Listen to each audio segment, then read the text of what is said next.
Hey everyone, and welcome back to The Explainer. Today, we're taking a structured, deep dive into one of the most chilling and, frankly, sensational serial killer cases to ever dominate Los Angeles headlines. It's a saga that spans decades, crosses state lines, and involves some absolutely terrifying encounters. Today, we are unmasking the man the media dubbed the Hollywood Ripper. The methodical and systematic slaughter of women. That is exactly how the prosecutor described this case in court. And honestly, it instantly establishes the sheer horror and the massive stakes we're talking about today. We're looking at a predator who was cold, deeply devious, and hunted his victims while hiding right in plain sight. Part 1. The Hollywood Ripper. Okay, let's dive right into this. To truly understand the magnitude of these crimes, we need to look at the macro-level sensation this case caused. Starting in the early 2000s, this really dark cloud began hanging over Los Angeles. Investigators realized pretty quickly that they weren't just looking at isolated tragedies. They were staring at a terrifying pattern. The victims shared a very distinct profile. They were all young, attractive women, and the nature of the crimes was exceptionally brutal. Each victim was viciously stabbed to death right inside their own homes, the one place where they should have felt the most secure. 47. I just want to let that number sink in for a second. That is the staggering number of times 22-year-old fashion student Ashley Ellerin was stabbed in her Hollywood Hills home in 2001. She was attacked just after getting out of the shower. And adding to the sheer media frenzy of this case, she was murdered just hours before a planned dinner date with the then-up-and-coming actor Ashton Kutcher. Kutcher actually arrived at her home later that night, looked through a window, and saw what he thought was red wine spilled on the floor. He left, completely unaware he was looking at a gruesome crime scene.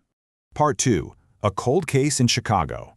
Now, while the media was totally focused on the glitz and tragedy of Hollywood, to really understand this killer's origins, we have to rewind the clock. We need to shift our focus geographically to see where this horrifying story actually began.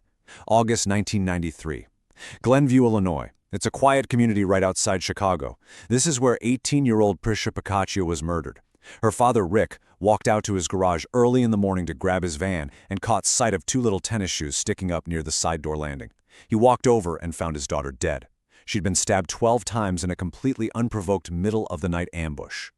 Tricia wasn't just another case file. She was a calculus student, a debate team member, she played clarinet in the band. She was just days away from heading off as a freshman to Purdue University. Her mother constantly emphasized that Tricia was a safe, responsible girl. She never did anything to put herself in harm's way. She was literally just walking to her own door after a scavenger hunt party with her friends. So for nearly a decade, Tricia's case goes totally cold.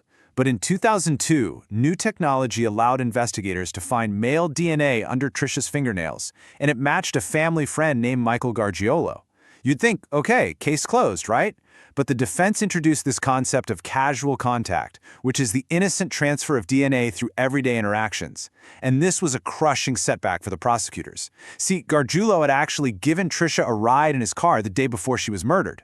Because he'd been in her presence and was a friend of her brother's who visited the house, prosecutors argued the DNA could have been transferred innocently. So they refused to press charges without more evidence. Part 3. A killer moves west. Because he wasn't charged, Michael Gargiulo packed up and left Chicago. He moved out to Los Angeles, joining thousands of other dreamers. He wanted to be an actor or a model.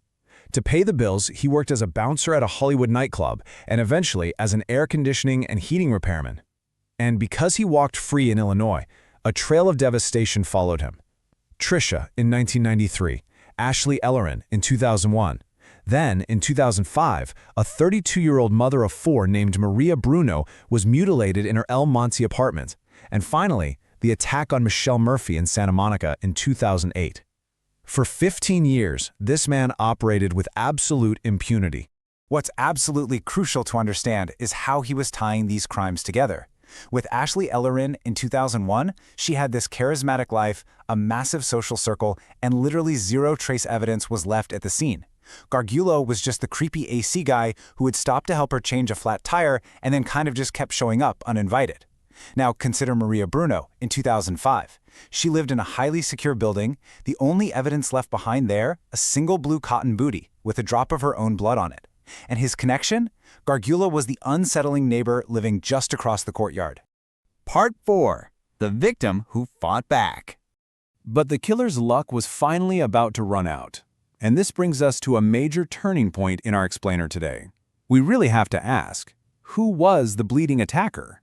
In April 2008, 26-year-old Michelle Murphy woke up in her Santa Monica apartment to the ultimate nightmare. A man was actively plunging a knife into her chest, shoulder, and right arm.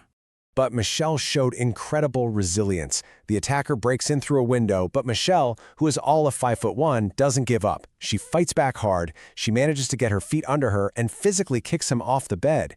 During this frantic struggle, the attacker's blade slips, and he deeply cuts himself. He stumbles out of the room, bleeding profusely, and incredibly, as he runs down the alley, he actually says to her, "I'm sorry." Part 5. DNA and a sudden confession. That one mistake, cutting himself during the struggle, literally blew the case wide open. Science, combined with a completely fortuitous media broadcast, would finally provide the keys to locking up this suspect. This was the moment investigators had been desperately waiting for. The blood dropped by Michelle Murphy's fleeing attacker on those concrete steps was tested, and just 25 days later, the lab got a conclusive hit. It was an exact match to the DNA found on Trisha Paccaccio's fingernails 15 years earlier. It was Michael Gargiulo. All of this reveals Gargiulo's absolute hallmark. He was what we call a proximal predator. He made a habit of living in very close proximity to his victims so he could just watch them. He lived right across the alley from Michelle Murphy with a clear view straight into her bedroom. He lived in apartment 34, right across the courtyard from Maria Bruno, and police later found a matching blue cotton bootie stashed in his attic. And he frequented the dog park directly across the street from Ashley Ellerin's home.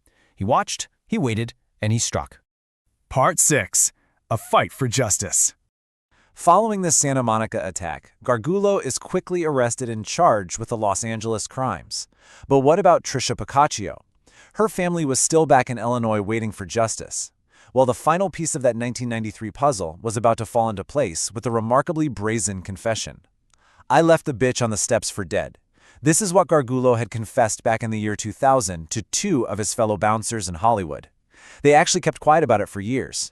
But in 2011, they happened to watch an episode of 48 Hours detailing Trisha's cold case. Seeing the grief of Trisha's father moved them so deeply that they finally came forward to authorities. Armed with this confession, coupled with the new DNA evidence, Chicago authorities finally indicted Gargiulo for Trisha's murder, 18 long years after her death. This all culminated in what was widely called a sensational trial of the century. Despite the DNA, prosecutors still faced massive hurdles. Because there was zero trace evidence in some of the cases, the defense's entire strategy rested on establishing reasonable doubt. The trial featured star witnesses like Ashton Kutcher, and the defense even spun these bizarre theories suggesting multiple personalities or demonic possession just to explain away the sheer brutality of the crimes. But through it all, the victims' families endured a decades-long, agonizing fight for justice. And that brings us to the end of our deep dive into this source material. As we wrap up this explainer, I want to leave you with a pretty provocative thought drawn directly from the defense's own claims during the trial. Because of the lack of trace evidence in certain locations and the really long scattered timeline, the defense raised a deeply unsettling idea. Are there other killers out there, or did the Ripper truly act alone? It's a question that highlights the lingering unease of this whole dark saga. Thank you so much for joining me, and I'll see you on the next explainer.